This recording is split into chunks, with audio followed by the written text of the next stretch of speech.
Hi, everyone. Welcome to our last Ecology Presents of the year, which is wild to think.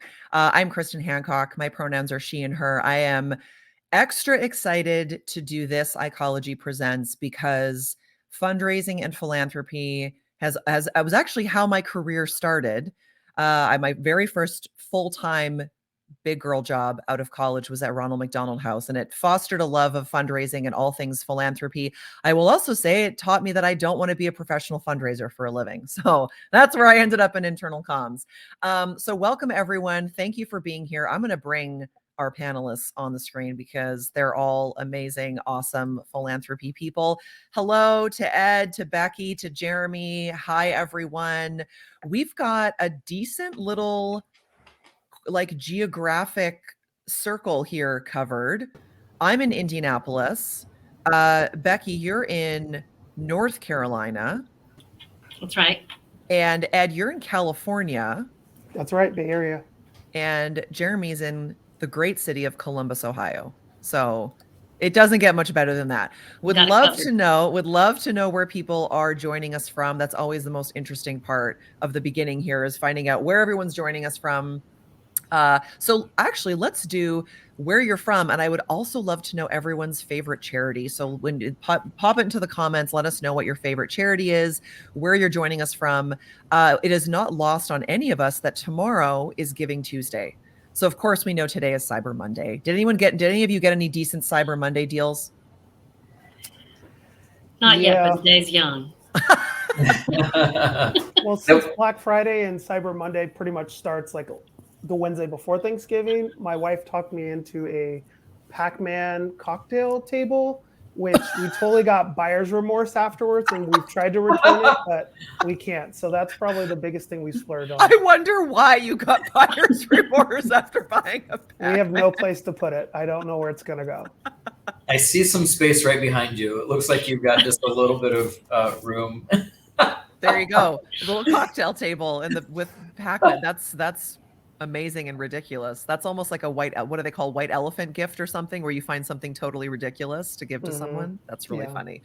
Well, I would suggest anyone who is considering a similar type of purchase on Cyber Monday, maybe, and Ed, you know what, you can disagree with me if you want, maybe it's a better idea to put that into a nonprofit organization, possibly. So much better. That's such a better idea. So Erica is joining us today from Central Arkansas. Hello, Erica. She loves a local nonprofit called Make Do. Now, I want to know more about Make Do. So Erica, feel free to give us a little background, and also still loves Heifer International. That's really cool. I think it's an interesting mix. I'm sure all of us have examples of very local grassroots organizations, and then also the big nonprofits, right? The large names to support. So it's always good to have a mix of those things, I think, as well. Now, we all know, everyone on this call for sure knows, that internal comms intersects with corporate philanthropy very often. I think many of us are tasked with either taking care of it entirely or working closely with the teams at our organizations that take on. So let's do a little panelist intro now that we're getting people to say their intros as well. So I will let each of you do your own. Let everyone know who and where you, who you are, where you are, your current role, and then I would love to know your favorite charity. So Ed, why don't you go first? Yeah, hi everyone. Ed McClendon here. I am the Senior Internal Communications Manager at Early Warning. We're a fintech company owned by the seven of the largest banks in the United States. I'm based in the Bay Area. I try not to say the San Francisco Bay Area because I'm from Oakland, the city on the other side of the Bay. And currently my favorite charity is Movember. If you could see, I'm doing my best to grow a mustache. This is the first time I'm doing it in my entire life. But Movember is a global organization that encourages men to grow a mustache in the month of November, all in the goal of raising awareness about mental health for men, prostate cancer, suicide, things like that. So that's my favorite charity as of this moment. But I do have a list of other charities that I can definitely go into later on. I love it. And are you going to keep the mustache? I might. I might keep it for a while. I have like a little mini brush that I've been using each day, and it tangles and it hurts. I mean, it hurts so bad when it tangles, but I don't know, it's different. I've had the Okay. same look my entire life, so Okay. why not try something new in my 40s? Okay. Oh, here we've got a comment from everyone's favorite troublemaker, Chuck Ghost. Jeremy has a head start on Movember. That is true. That Yeah, is It has a head start on the cocktail table, though. So we, trying new things. on that note, Jeremy, why don't you introduce yourself? Sure, happy to. Hi, everyone. Kristen, thank you so much for having me and including me in the conversation. Jeremy Ball with Big Lots and the Big Lots Foundation. We're a Fortune 500 retailer, stores in 47 states, 40,000 associates at our peak throughout the year. My role here, I have an amazing opportunity to lead a wonderful team of people who are charged with creating and curating culture. And so we have responsibility for internal communications, which often bleeds into some of the external PR as it relates to the community piece of it.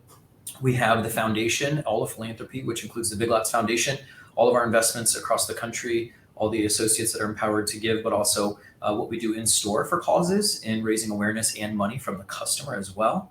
And then finally, the third piece of that in this sort of perch is our major event production. So we took a look at all this and said, we're going to pull all this together, focus on culture because of the interconnectedness. So today's conversation is perfect for that.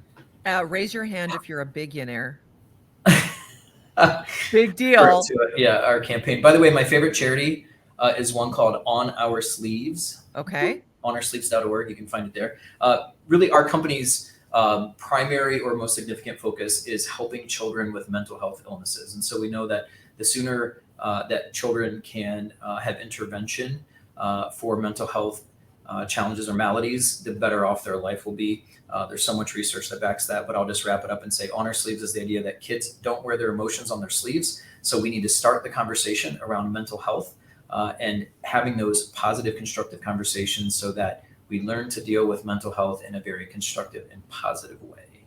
I see so many and hear about from friends who have kids and schools and everything that the way that kids now are taught to talk about emotions is remarkable. I think it's life-changing, and I'm sure that organizations like that have a direct link to those kinds of things.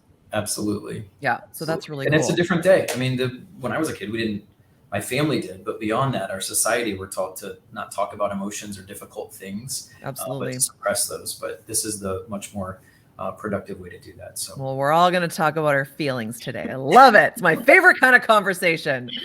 Last but absolutely not least, Becky. Yeah. Hey, everyone. Again, thank you, Kristen, for having me. I am Becky Graby. I lead employee communications at SAS in Cary, North Carolina. It's an AI and business analytics company that's been around over 40 years. So my role here is to lead employee communications. I'm part of a larger integrated comms team. So to Jeremy's point, we're also thinking about what we do that will allow people to speak in positive and impactful ways out on social. So, we're thinking through the whole 9 yards now, which is a little bit different. Man, it's really hard to narrow down one specific charitable organization, but I'll probably go with one that I've sponsored and been a part of for many, many years, an organization called Zoe Empowers, which helps children who are orphaned in Africa, India, Guatemala, lots of different countries. Out of that orphan type environment, brings them together to form a new community and takes them from poverty to entrepreneurship and helps them be successful heads of households. It's a really incredible program. So it's a very unique program. I like that. That's very cool. Zane is joining us. Zane is in Florida now. Junior Achievement, helping kids in tough schools and neighborhoods see there are more opportunity in the world than they might think. And it gives you a whole new appreciation for teachers. I can only imagine that the last couple of years and that new appreciation. So that's really cool. That's a great, I don't think I knew the name Junior Achievement. I'm not sure I really knew a lot about what they were about. So that's really interesting. And Erica's got an update for us. Okay. Make Do is a studio where the director develops classes, watercolors, hand lettering, etc., for youth and adults to be Createful. Oh, that's great. And create beautiful things. I love that. That's a really cool little organization. All the cool stuff here today. Okay, so I want to get started. Well, actually, I have a little trivia thing first that no one knew I was going to talk about. The title of this live stream event is called The Heart of It All. There is one person on this call who should know what that is in reference to. You know it. Good. What's the reference, Jeremy? Well, maybe it's outdated. I don't know, but it's been the tagline for the state of Ohio, like the tourism for. I mean, I grew up in Ohio, so that's yes. But yeah, there you go. Okay, so it is, and you're correct. It is no longer the current theme. Every time we I know that's why I used it, because I think it's such a great theme and they don't use it anymore. Every time so Chuck's family's in Ohio. Every time we drive to Ohio, we pass this big arch thing that says "Welcome to Ohio," and then it used to say "The Heart of It All," which is cute because the state kind of is like a little heart shape. Like a heart, yeah. Right. Now it says Ohio. Find it here. Find it here. I know. Anyway. And I don't. Look, don't tell the people that the government, but I don't think it quite fits. I don't think you can find it all here, but I can't make a judgment call on that. I'm going to get deported, so I'll let the Americans make the calls on that one. So let's talk. A couple of you mentioned this integrated concept. So I'd love to know, and Becky, maybe you can start off. What does the structure of internal comms and corporate giving look like at SAS, and how integrated are they? I would say that it's a combination of folks that are pulling this together and kind of creating this little microcosm. So it's owned by a philanthropy team. So someone who is overseeing corporate giving and both at the individual and the corporate level. So then we also have a team of folks in HR that are in employee engagement. So they are they're kind of helping to think through what some of the activations might be around some of our direction. And then internal comms, of course, is helping to promote, inspire people to get involved, learn their stories, and help elevate what's coming out of the different activations and things that people are doing, making sure that they understand what the guidelines are around each one of the programs and that type of thing. So yeah, it's a combined effort for sure. I think internal comms just has that role of, like anything else that we do that we really want to get across to colleagues. It's what would inspire you to be a part of this? Where are the stories that we want to tell? It still requires all those elements, right? It still requires video and imagery and all the things that make it fly. So collaborative effort. And Jeremy and Ed, would you say that is similar in your organizations, or does it look different for you? Slightly different on our end, but maybe similar. By default, there's a natural integration with internal communications, and that's because I was on the community impact team, which is our team that really drives everything. Though it is led by our people team, our human resource team. They really oversee everything. But since like most internal comms people, I have control issues. I have to find my way on to every organization because I figure they're going to come to me anyway. So why do I just be a part of it and have somewhat of a say in the decision making that happens along the way? But that's really our struggle. Our structure is there's integration because I'm a part of the team, and it's a very important thing. So I'm not joining it for selfish reasons. I'm joining it because kind of that, and then also I think it's an important thing to do. Love that. I love it because each one of these is building on each other, right? The interconnectedness, and I think I shared in the setup that is our team, right? It's communications, philanthropy, and events. And by the way, events is both communications and philanthropy. Philanthropy is events and communicate. It's all of it fits together, and we have no choice. We've got a small team. We're 5 full-time people. And everyone is cross-trained, so everyone can support each other, but there is a by title and responsibility lead in each one of those areas. But we also, when we look for talent on this team, we're specific about how, what is your interest? What is maybe the entrepreneurial spirit you have or the curiosity you have around what other things do you want to learn and add to your own skill set. So when I hire someone who is in comms, I'm first looking for creativity and that curiosity, but then the ability, to then say, yeah, I can lend a hand on event day. We all become event people. And when we need, a pulse or, we have a tentpole moment in communications, we kind of shift and people are focused on communication. Same thing with, major events, philanthropy, et cetera. We all become whatever the biggest point or the feature of the week is. So it just works incredibly well. And Jeremy, does Big Lots have a very clear corporate philanthropy cause, organization, whatever, or plural? Yes. So we have the Big Lots Foundation, which we established in 2015. Actually, it's not been around that long, but it's done some pretty incredible things. So that's interesting. I'm a quick poll. Sorry to interrupt you. Ed and Becky, does Early Warning or SAS have their own foundation?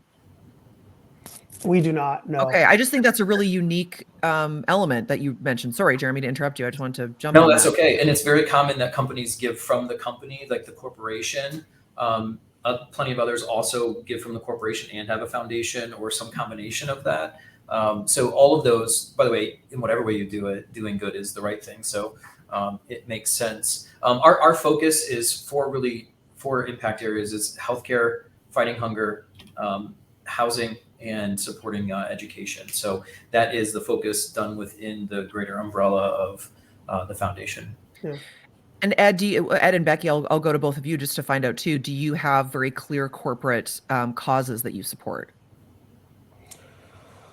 Currently, no, but I know that's something that's a big focus for 2023. A couple years ago, we revamped our company values, and one core part of the value is serving the greater good and our community. So I think it's taken us maybe a year or two to really understand what that is. But now, like coming into year 3, we're very laser focused as a company on like these are the different initiatives and charities that we're really focused on. So instead of maybe having different focuses all over the place, like let's just like be laser focused on like the things that we think are really impactful and that connects to our company values and our core values.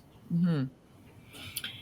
And for SAS, our main focus is education. So right now there's a big push around data for good, data literacy, STEM, that type of thing. So that's definitely our focus. It's interesting that we mentioned that. So we did, I would love to know for people joining us if your organization has a cause or a specific organization that you support, or if you do not and you're wondering where to get started, that would also be good for us to know too. We can walk you through it. One of the things we did last week, was it last week? Yes. What is time anymore? The days are all blurring together.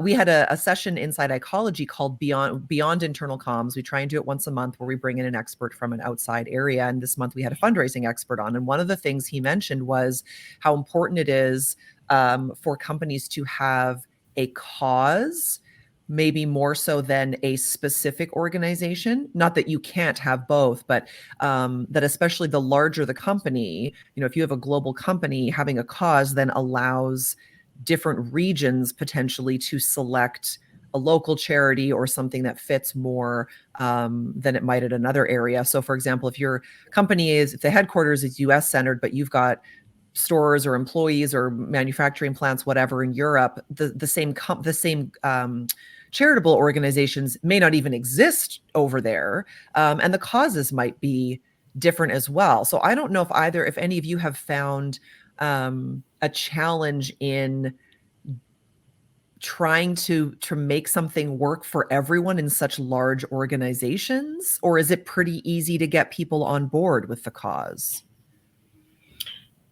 I'll take a stab at that. I do think that's where it becomes really important to focus on a concept rather than that organization. So Jeremy, you mentioned like hunger or food security, which makes sense. For us, it's education. That it does allow you to be involved in lots of different types of educational efforts and components and that kind of thing. We know that's going to make for a better world, but how that plays out in each of the different countries or even US cities might be totally different based on the needs there. I think from our standpoint, the first thing we did was we took a look at, who is our customer and what matters to our customer. And we very quickly, we've known the profile of our customer for a long time. Our company's 56 years young. But we looked at what is it what is the makeup of the customer and what does she care about? And I say she, as the foreshadow of 80% of our shoppers are women. Most 50 to 60% of them have at least 2 children. And so we said, okay, look, if this is where we're going to invest in the community and give back to the people who are buying from us, which allow us to flourish as a company and as individuals who lend our talents to the company, where can we invest in the things that matter to her? So we took a look at those things. We eventually went down the path of, okay, our customer, she cares about basic needs first and foremost, right? So we do support a few other things outside of basic needs, but we find ways to help tie them to those sort of 4 different areas of basic needs. But it was really for us based in, because as you get started, you could spin your wheels. You're like, my goodness, where do we get started? As we our whole thing was, how do we create a culture of philanthropy and leverage all of the different things that we can do as a company? So in-store, customers, associates around the country, not just in a corporate office or in our distribution centers, but how do we leverage all of those, right? How do we leverage merchandise? How do we leverage gift card spend? How do we look at all of this to create a culture of philanthropy? So we really rooted it first in that information around who is our customer and what does she care about? And then let's go back and tie our philanthropy to the things that she's going to care about, because we're also going to ask her to get on board, right? So that when we promote certain things in our stores, mental health, we do American Heart Association as a national cause partner for us. The National Veterans Memorial and Museum, right? Veterans are important to our customer, and I think to all of us, of course. But that's how we first took a look at it. Was we said, let's tie this to the customer. What is it that she cares about? And those are going to be the things that we care about. It's an interesting tie-in from your friend and mine, Chuck Gose again. So first up, they're often inspired by the organizations that their customers support and then pass along our own corporate and employee support to those groups. That's it. It's a very clear tie-in, right? So if you don't have, well, everyone has a customer, but Jeremy's got a very clear retail customer that they know the identity of that marketing profile, so to speak. If you have customers who are more like the client side of things, or organizations, if you're B2B, what's important to them, and is there a way that you can then spread some of that literal or figurative wealth to them as well? That's really interesting. Yeah, I was going to say, as an internal communication professional, our customers are our employees. So in some ways, it's almost crowdsourcing them for different organizations. And I've already learned about 3 new organizations on this live chat. So same thing can happen when you talk to your employees, because we, as Early Warning, we have offices in the Bay Area. We're primarily headquarters in Arizona, and then we have an office in Chicago. But we also have a good amount of employees that are remote. So we always have to really keep them in mind. So when you do crowdsource all of your employees, then you might start having these organizations bubbled up that you never heard of that might be doing the same things that these other larger, well-known organizations are doing. So I think that's really important. I'm going to somewhat steal from what Chuck said, but just talk to your customers, which should be your employees. Steal everything from Chuck, Ed. That's fine. We can. Okay. Yeah, no, it's fine. That's. I have your approval. Thank you. I'm curious. So on that note, interestingly about that, and I think that's why there's such a clear link between internal comms and corporate philanthropy, because who are the people that you are relying on to support this, to talk about it, to share information, to take part in events? All of that's your employees, right? And so that's where we become that link. And I think I'm sure we can all agree that link then comes down to storytelling. Oh, now we've angered Chuck. He's upset about that. He has a Ms. Pac-Man machine actually in his office, so you can bond over Pac-Man business things. Love it. So Becky, I'm curious, you mentioned that you work with a team within HR, and there's this philanthropy piece of it as well.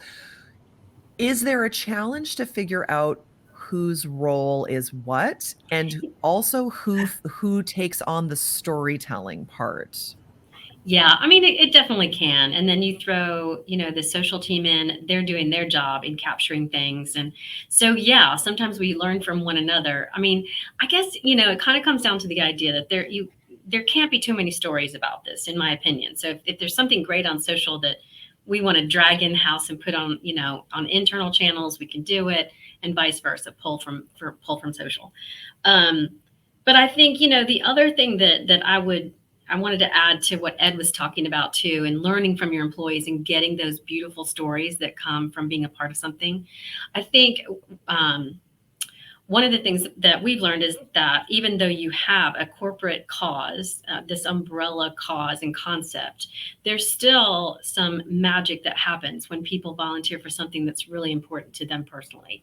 So finding a way to offer that balance and give employees some autonomy in where they want to spend their time and their volunteer efforts is equally important. And we want to tell those stories too. So where we kind of draw the line is the company is going to sponsor and support things that are around education, but for employee volunteer hours, so they get 20 a year, those can be directed toward any cause or program that meets the 501c3 criteria. So anything that's is serving the community or other people. So I think that allows people to experience how great it feels to be a part of something bigger than themselves. That's always going to make us a better group of people, right? So yeah, I think there's room for both. Jeremy, do you have any toe stepping that happens with your small team and the intersections of everyone's roles? You know what? I yes and no. Like there's a ton of toe stepping, but because we're together, there's no choice but to work together, right? They all understand what the priority is. They all understand that every single day there's, shifts in priorities. And if something big happened, that becomes the top news story and they need to get on that because they're producing the news of the company. So there's a lot of that interconnectedness. There's also an expectation that everybody on our team at least has a basic ability to write a post. So we're really big on communicating in sound bites, much like audiences are used to receiving news now, right? We read short news stories, we read push notifications. We can oftentimes pick up the gist of a story in 3 sentences, right, on an intro. And so people are very much trained that way. So we are using our internal platform in order to do that. So we communicate in sound bites, a lot in photos with recognizing associates. So we see less of the feature writing and a lot more of here's a photo of something that took place. Here was the cause. This is why it was important to us. And maybe there's an associate quote or it comes directly from an associate. So there is an expectation that people also we've democratized it. And so because we're using a platform, that's how I know Chuck, it's First Up. We call ours The Beat. You can go on The Beat and look at that entire news feed, but you can self-publish just like you can on Twitter or Instagram. You are empowered to share the stories of, your individual contributions or your team contributions or things that you stand for as a leader, news that's big and small, right? So we've worked hard to teach our associates what we expect to see on that platform, right? So there's not like crazy conversations around politics or hot topics in society, but specifically around, okay, how does all this fit into our company's mission, vision, and values? How does it fit into, our tagline or our promise to our associates to inform, inspire, and involve? So we're asking, hey, how are you informing? How are we inspiring people? How are we involving people? Tell us those stories. So there's toe stepping only because we're a small team and there's a lot happening, but we also have taken that and set an expectation of the business to say, as leaders, people leaders, idea leaders, strategy leaders, or just everyday leaders, and whatever your contribution is, we want you to share what's happening. Ed, I'm curious, and Becky, feel free to jump in on this as well. Do you allow employees to post their own stories of philanthropy or giving back or any kind of fundraising efforts that they do?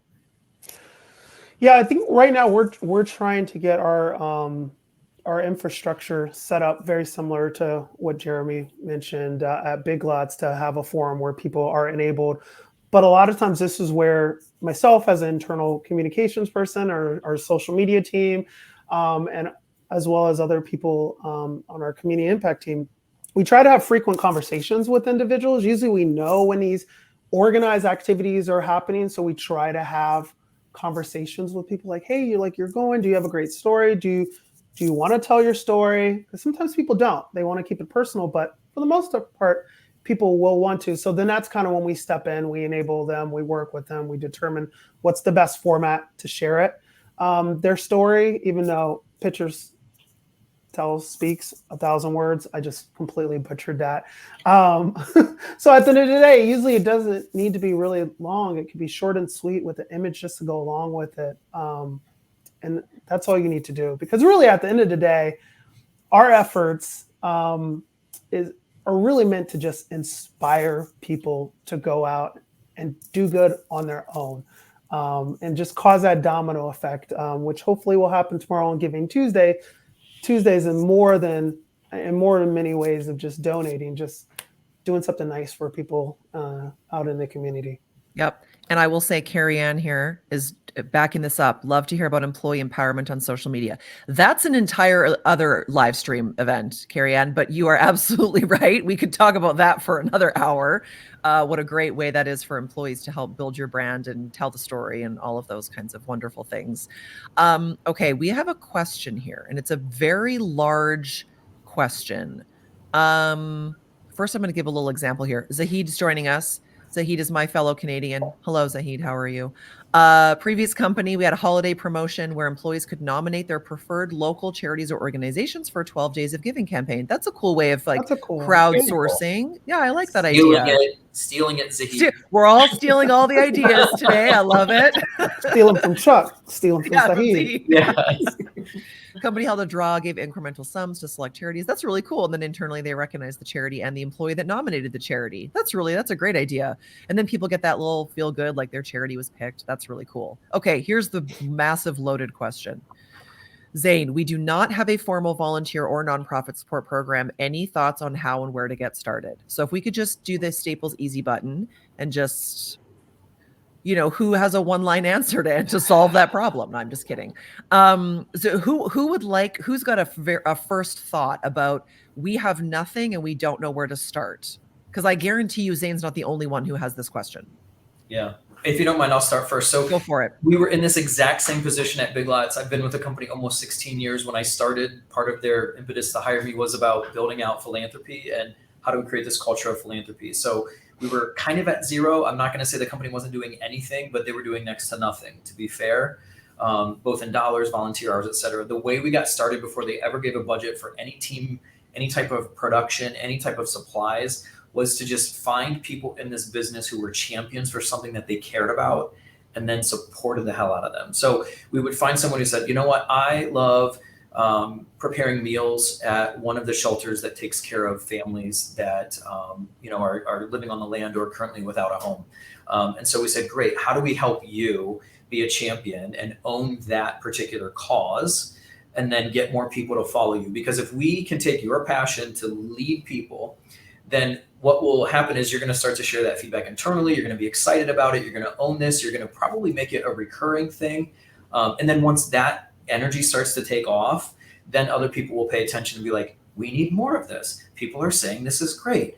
People want to have meaning in their work, especially when you look at younger generations, even our generation collectively-ish on this call, right? It would put us all in that same category. Like, people want their work to have meaning, and it's beyond putting things on shelves or, whatever your business specialty is. So when you empower people to own something, you get a lot farther. And by the way, that's someone who might have some time on the corner of their desk to dedicate.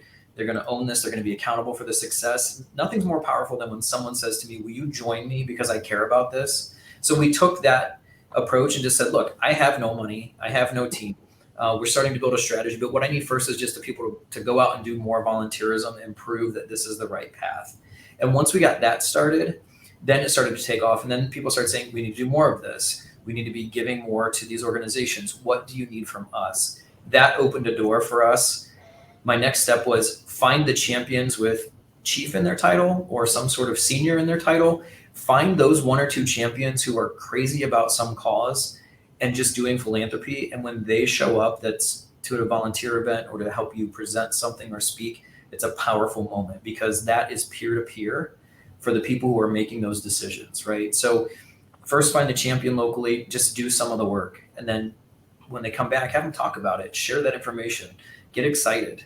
Then find your champions, I think internally, to then help you prepare, like, the actual strategic stuff around what do we care about, what are we going to prioritize, where does this budget come from, how do we leverage all of the different assets of what we do, the customers, the associates, our physical buildings, our ability to give visibility to causes in store, to our customers through digital advertising, et cetera. So that's how we started, and it started just that snowball just picked up more snow as it rolled downhill, and now we're doing $20 million of philanthropic activity a year. 10 million of that's coming from our customers. The other 10 million is a combination between cash, merchandise, in-kind, gift cards, et cetera, that all adds up. So we're a much different organization today than we were before. And it's because we started small and just said, how do we find people who care and then help empower them to start building this incredible, not only the journey, but the excitement.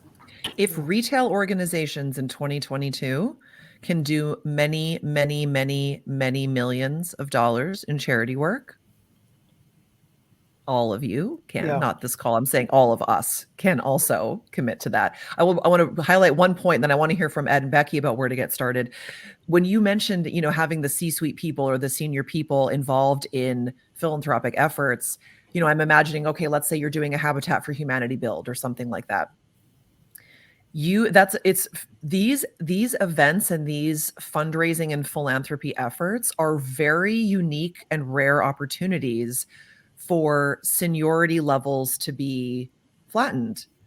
Like there are many people, we are fortunate in many ways in working in internal comms where we have access often to those leadership roles and those people.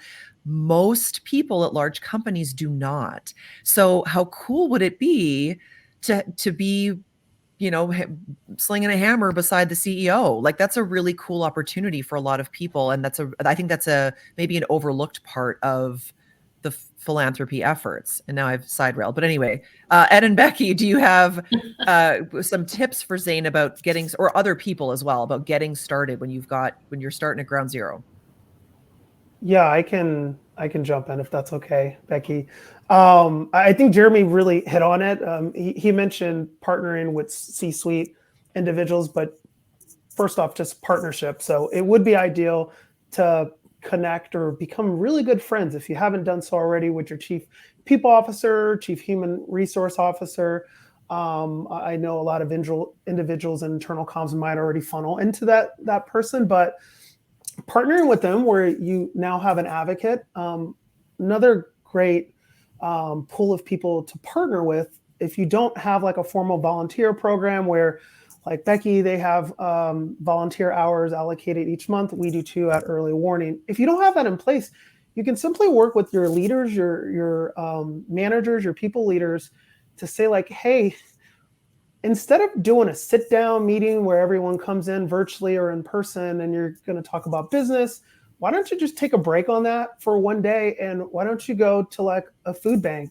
Feeding America is one food bank that I love because we're based in the US and they're everywhere. There's a food bank in every metropolitan city and it doesn't take more than an hour. You meet there, you pack some boxes, you hand out some food. It's such a great feeling like afterwards. So this is a way, like if you don't have allocated hours that employees can do it on their own, just work with your people leaders to just morph a meeting into that. I mean, it's going to make so much more of a difference, I think, to bring the team together and just having everyone just do something for good together.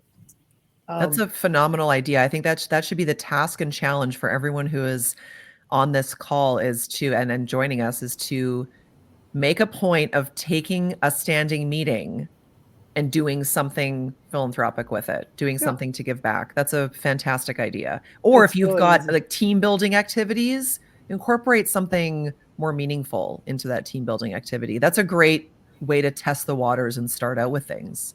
I love that. I love start by doing rather than by talking about it.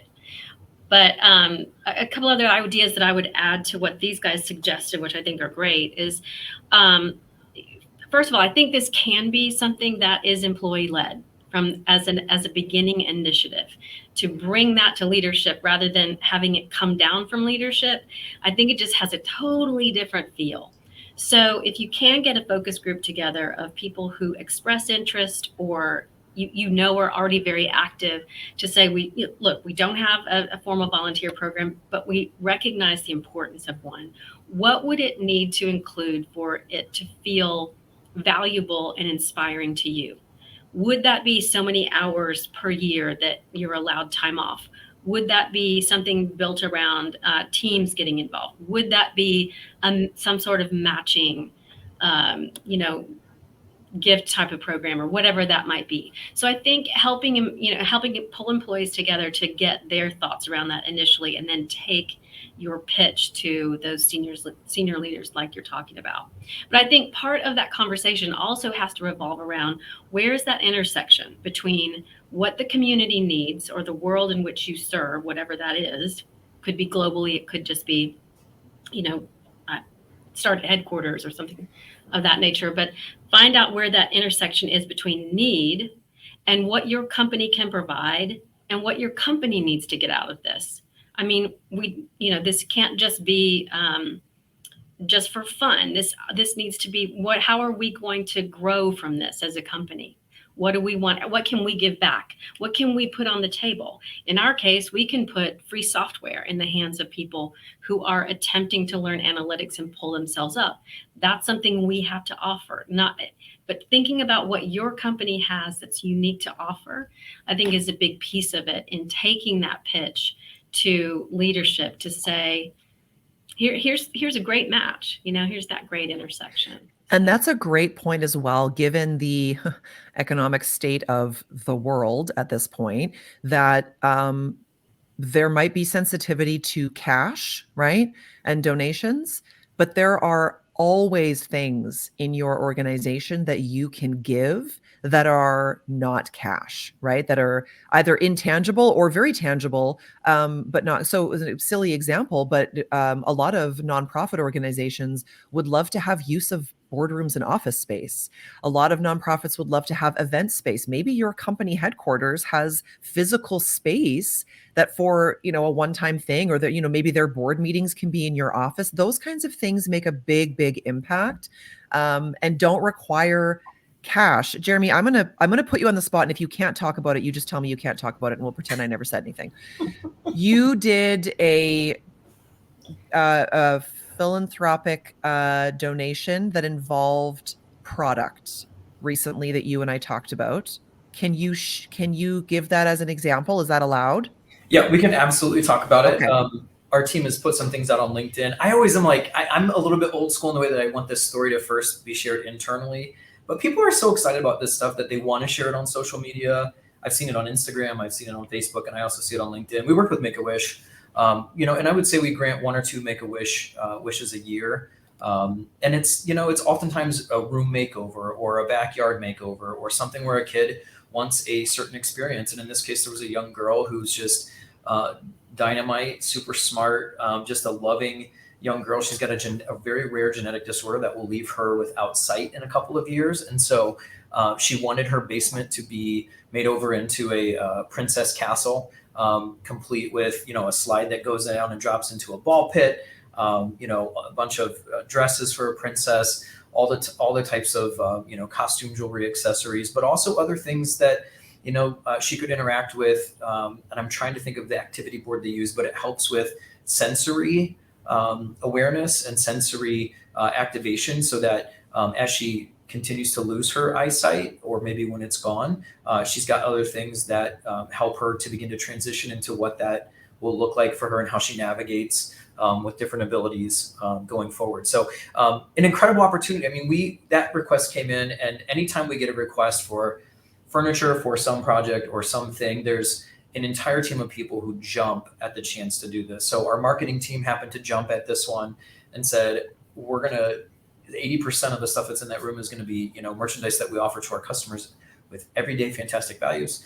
And the rest of it's just going to be fun stuff that we gather and that we create as a team. So they jumped on this. It was an absolutely incredible transformation. And once we get past our quarterly town hall on Monday, then I'll probably share that video externally because we did a whole story on this, right? Oh, that's even cooler. I didn't know there was a video. I've seen the pictures that some people have shared, and I was I like, this forbid them from sharing the video. I said, not until our own people see it. I mean, this was incredible because it was people not just in this corporate space, but it were store associates, it were associates from our distribution center, fulfillment center for e-com. Just a great collaboration.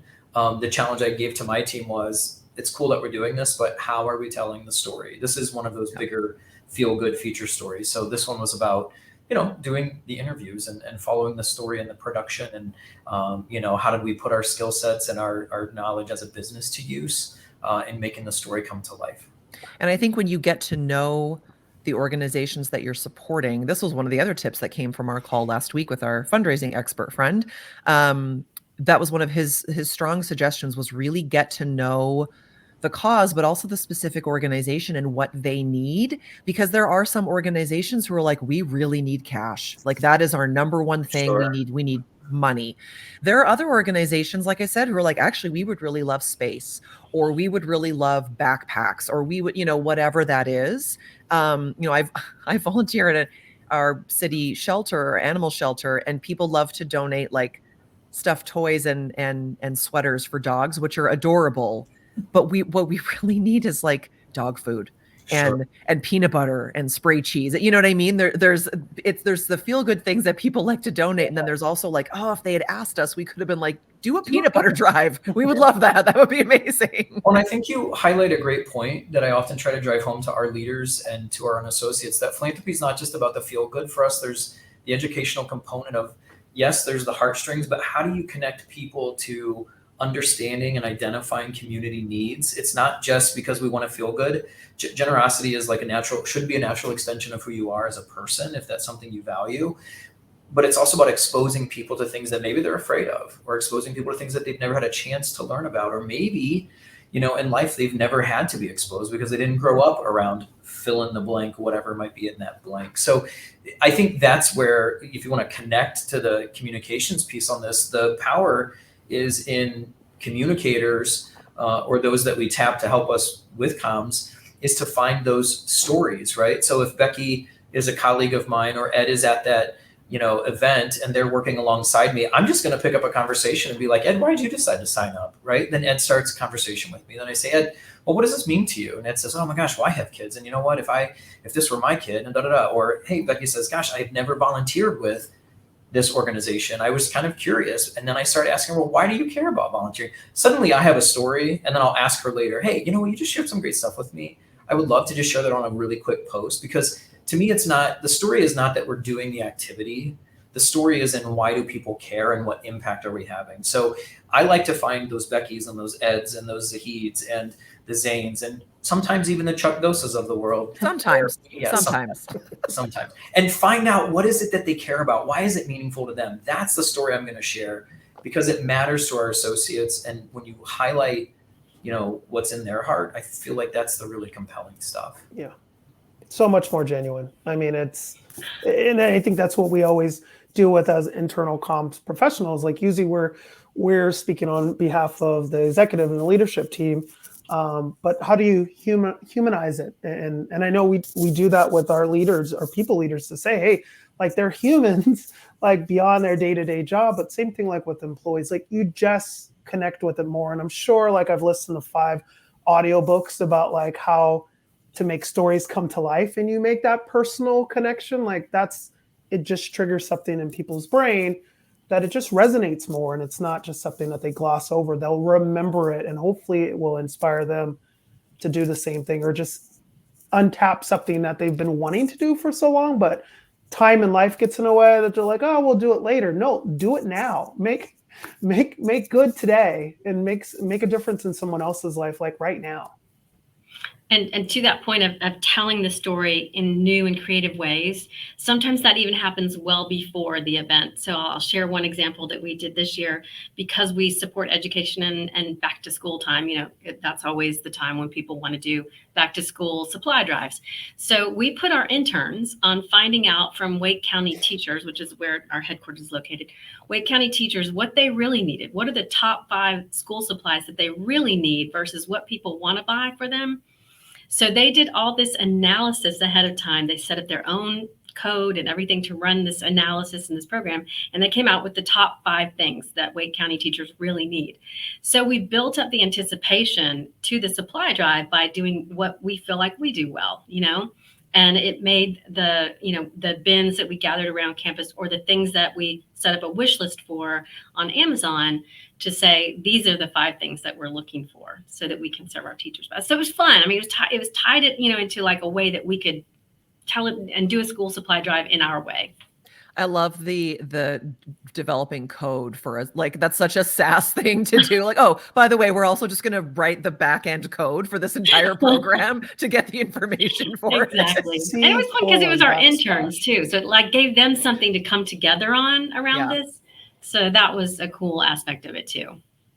I think if anything from this conversation, one of the things I'm taking away from it is that if you're looking at it like, well, we need to work on our employee engagement so that we can develop a corporate philanthropy program. Actually, the philanthropy can fuel the engagement. And I'm getting thumbs up from people. I love it. But I will admit, I've never worked at a company truly that's large enough to have something like that. And actually, I was usually at companies that were the receiving end of corporate philanthropy at nonprofits. But I think that's the takeaway everyone I think should have, is that if you are struggling with engagement, try the philanthropy aspect, try getting people together and rallying them around a cause that will fuel in itself an entire piece of engagement. So I got points with Jeremy today. So very true. That's so true. And if you think about it, building culture, and that's what we all focus on, building culture, is everyone's responsibility. Yes, it comes from the top, and that's where you should see some of your greatest examples, but not all your examples, right? This is about how we all treat each other. It's about how we all look out for each other. It's about how we all lift each other up. And so culture is what every single one of us do to contribute on a day-to-day basis, right? Yeah, absolutely. I would like to know, in our last 6 minutes, I would like to know if any of you have something that has stood out over the years that somehow was a corporate, a philanthropic effort that you worked on corporately, that was something that just really stuck with you. And in the meantime, I will share the quote of the day from Chuck Gose. Philanthropy can be a healthy distraction from the sucky parts at work. True. Very true. Well, it's not incorrect. Touche. Does anyone have a magic moment that will be just forever etched in their brain from something cool that they did corporately? Or anyone in the chat, anyone who's joining us, if you have something that was an extra special moment. I'll share an example of something we did a few Giving Tuesdays back. For Giving Tuesday, we kind of step outside of the education realm, and we just try to do several local organizations, one of which is our food bank, local food bank. So we had an executive cook-off, and we teamed up. So we had pairs of executives in each of the cafes that provided one of their family's recipes. And they served this recipe in kind of a little, a tasting. It wasn't a whole lot. But in order to do the tasting, you had to bring a canned food or donate $1. And so that raised money for the food bank. And then once you paid your $1, paid your can, you'd get the tastings, and then you could vote on which executive's dish was the best. So there was an online voting element, which got people involved too, which was a lot of fun. But I think the biggest part about it was having executives serving employees in a way that they're not used to seeing them. So interacting in a way that felt very different from day to day. That's the definition of servant leadership. I hope somebody made a dad joke about that at some point. Like, serving employees, servant leadership. Might be in here. It's probably. Do you have a dad jokes book handy? That's Oh my phenomenal. Yes. Oh my gosh. My wife and my son did not want me to buy it, but I'm like, You want had me to. come? You want better material, so You I'm had buying to. this You book. absolutely had It to. makes me smile every day. One example I have, and this, before internal communications, I did 10 years of social media management for different companies, and for I always remember a data storage company in Silicon Valley that I used to manage social media for. Every year they would have an annual event where they partner with St. Baldrick's. And if you don't know what St. Baldrick's is, it's a company that raises money for awareness for kids with cancer. So what happens is usually they'll have a head shaving party. You'll raise money, and then at the end of it, individuals will come up and they'll have their locks just everywhere. Like I have nothing. But it'll be an event where people will shave their hair and give their hair for charity, and then just raise money. But there's one instance where there was an employee, and their child was actually recently diagnosed with cancer, and so the whole team came together for that individual, and you had the kid there, and you had the parent there, and it was just such a touching moment to see that parent just going through that moment, that child there, but the team rallying together for their coworker, not only by raising money but shaving off their hair, and it just was priceless. Just the tears, the raw emotion there, but just how that work community came together, not only for all children with childhood cancer, but for that one child. That's a powerful moment. And to Carrie Ann's point here, philanthropy can fuel employee engagement. Absolutely, it can. I will leave everyone with two very important points. The first is tomorrow, as we've mentioned a number of times, is Giving Tuesday. So please consider how you might make someone's day better tomorrow. Well, every day, let's consider that, but especially tomorrow. But also, there are needs that need to be filled all year round. And so if tomorrow is a special day where you can go above and beyond, please do that and try and keep some semblance of that giving mentality throughout the year. There are lots of organizations that, of course, see their donations dramatically increase this time of year. People are feeling particularly generous, which is amazing. And also that they need that support in February and June as well. So let's keep that momentum going. And I will end, this is our theme for this month in Ecology was living generously. And we've lived that in many ways this month. And I will leave with gratitude for that, for all three of you, for joining me today, for being stewards of generosity in your own communities and in your workplaces. I am so grateful. Let's all cry now. I am so grateful for our industry. We've seen a lot of people come together in the last few weeks, especially. It's been a tough year for a lot of people in our industry and for people in our communities. And so thank you to all three of you for being part of all of that. So have a wonderful week. Have a wonderful Giving Tuesday. Thank you, everyone. This is our last Ecology Presents of the year. We've got a fun event that we're going to plan in December. But until then, we will see you all in all of the generous places in our communities. So thanks, everyone. Take care. Thanks, Kristen. Thanks, Bye. everyone. Thank you.